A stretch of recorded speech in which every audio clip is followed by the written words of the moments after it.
Shalom, selamat pagi keluarga besar Happy Sword Family. Kembali dalam renungan harian pagi hari ini. Sebelum kita mendengarkan sharing firman Tuhan, mari berdoa. Terima kasih Tuhan buat hari ini, hari yang luar biasa di mana Tuhan telah berikan kami waktu, kesehatan supaya kami mendengarkan sharing firman Tuhan pagi ini. Biarlah hati kami boleh siap ditaburi kebenaran firman Tuhan. Dalam nama Tuhan Yesus kami berucap syukur. Amin. Pagi hari ini saya akan membawakan renungan firman Tuhan yang saya dapat dari khotbah Pak Gembala minggu lalu ya. Nah, itu kan tentang submission atau penyerahan diri kita kepada Kristus. Ini salah satunya adalah dicatat dalam catatannya adalah humble atau rendah hati. Nah, rendah hati ini merupakan satu sikap di mana kita sebagai anak Tuhan tuh harus benar-benar bukan sekedar kata-kata ya. Karena yang saya dapat adalah dari submission ini adalah bagaimana kita mengenal karakter Kristus, yaitu salah satunya dengan humble. Karena kerendahan hatilah yang membuat kita menjadi seseorang yang layak untuk disebut sebagai pengikut Kristus. Karena banyak hal ya dalam hidup ini yang membuat saya pribadi gitu belajar tentang kerendahan hati ini bukan satu hal yang gampang. Karena banyak hal dalam kehidupan sekuler kita sehari-hari ya kan, ada hal yang menurut saya ini salah satu sikap yang harus kita jaga. Bagaimana menjaga sikap kita supaya rendah hati adalah sesuatu yang memang harus kita jalani sebagai pengikut Kristus gitu kan. Di sini dicatat adalah sebagai berikut. Humble atau rendah hati adalah merendahkan diri sendiri.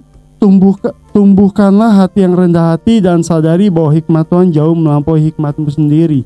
Ya kan? Terus berikutnya adalah ayat firman Tuhannya dalam Efesus 4 ayat 2. Hendaklah kamu selalu rendah hati, lemah lembut dan sabar. Tunjukkanlah kasihmu dalam hal saling membantu. Nah, firman Tuhan dalam Efesus 4 ayat 2 ini dibilang hendaklah kamu selalu rendah hati. Terkadang kalau saya renungkan gitu kan dari firman ini, hendaklah kamu selalu rendah hati.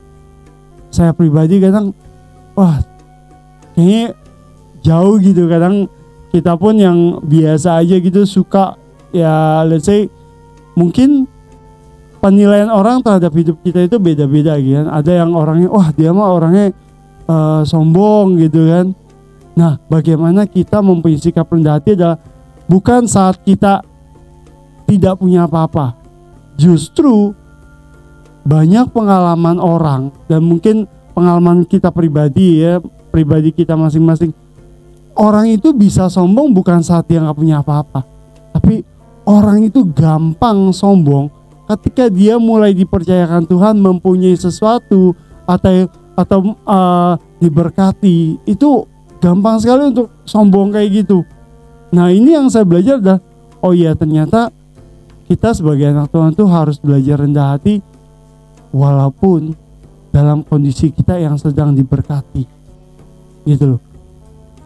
Banyak hal yang saya lihat gitu ya, saya nggak bicara orang lain gitu, saya mungkin bicara pribadi saya sendiri. Terkadang ada hal-hal yang mungkin orang lain melihat, si Hanto kok sombong amat ya gitu kan. Si Hanto kok orangnya kayak begitu, mungkin bahasa biasanya dia orangnya songong ya bla bla bla gitu kan. Itu adalah hal yang kita nggak pernah lihat dalam diri kita karena terkadang kita lupa untuk berkaca gitu kan. Tapi penilaian orang tentang kita itu sangat mempengaruhi gitu kan. Karena apalagi kita sebagai pelayan Tuhan, kita sebagai hamba Tuhan, ini yang sangat harus kita belajar. Ya, saya enggak tahu, tapi firman Tuhan mengatakan di dalam Efesus 4 ayat 2 tadi, dia bilang, sebentar saya buka dulu. Firman Tuhan bilang gini, hendaklah kamu selalu rendah hati. Dan ini membuat saya belajar bagaimana kita sebagai anak Tuhan harus rendah hati. Rendah hati itu tidak selalu identik dengan oh dia kaya terus sombong. Enggak, rendah hati itu ketika kita mau ditegur, ketika kita mau dinasehati oleh orang sekitar yang melihat mungkin tingkah laku kita, perilaku kita yang enggak sesuai firman Tuhan, kita mau ditegur, kita mau dinasehati, itu adalah menurut saya pribadi, itu adalah salah satu sikap kita belajar untuk rendah hati. Karena kenapa? Karena setiap manusia itu tidak pernah sempurna. Dia itu akan mengalami proses. Dan bagaimana kita menjalani proses itu kalau kita nggak mau belajar rendah hati saat kita ditegur, saat kita dinasehati. Ini pun berlaku buat hidup saya gitu kan. Kadang ada hal-hal yang buat saya pribadi, kayaknya gue nggak salah deh, ya kan? Tapi ada orang yang, lu nggak boleh kayak gini toh, lu nggak boleh kayak gini.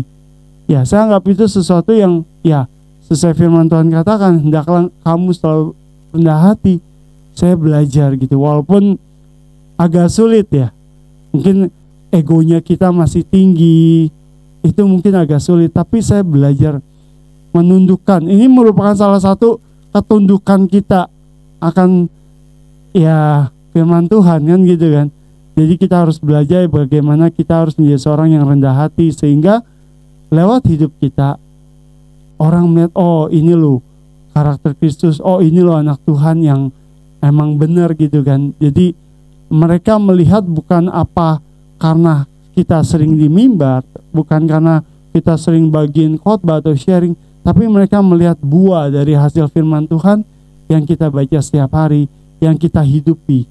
Itu akan lebih berarti buat mereka yang belum mengenal Tuhan. Bahkan buat mereka pun yang masih, misalnya yang sama-sama anak Tuhan pun, ya mereka melihat, oh ternyata si Anto berubah ya, walaupun karakternya dulu. Nah, tapi ya saya belajar, maksudnya biarlah lewat kebenaran firman Tuhan ini mengajarkan kita untuk selalu rendah hati. Itu membuat kita berproses dari hari ke hari, dan hidup kita menjadi berkat buat orang lain. Terima kasih, mari kita berdoa. Terima kasih Tuhan buat firman-Mu, Efesus 4 ayat 2, mengajarkan kami supaya kami harus selalu belajar untuk rendah hati Tuhan. Apapun kondisi hidup kami, apapun keadaan kami saat ini, bahkan saat nanti kami diberkati hidupnya Tuhan, kami boleh belajar untuk rendah hati selalu Tuhan. Biar hidup kami mencerminkan karakter Kristus, bahwa kami harus belajar untuk rendah hati. Terima kasih Tuhan. Hanya di dalam nama Tuhan Yesus kami berdoa mengucap syukur. Amin. Shalom. Selamat pagi. Tuhan Yesus memberkati.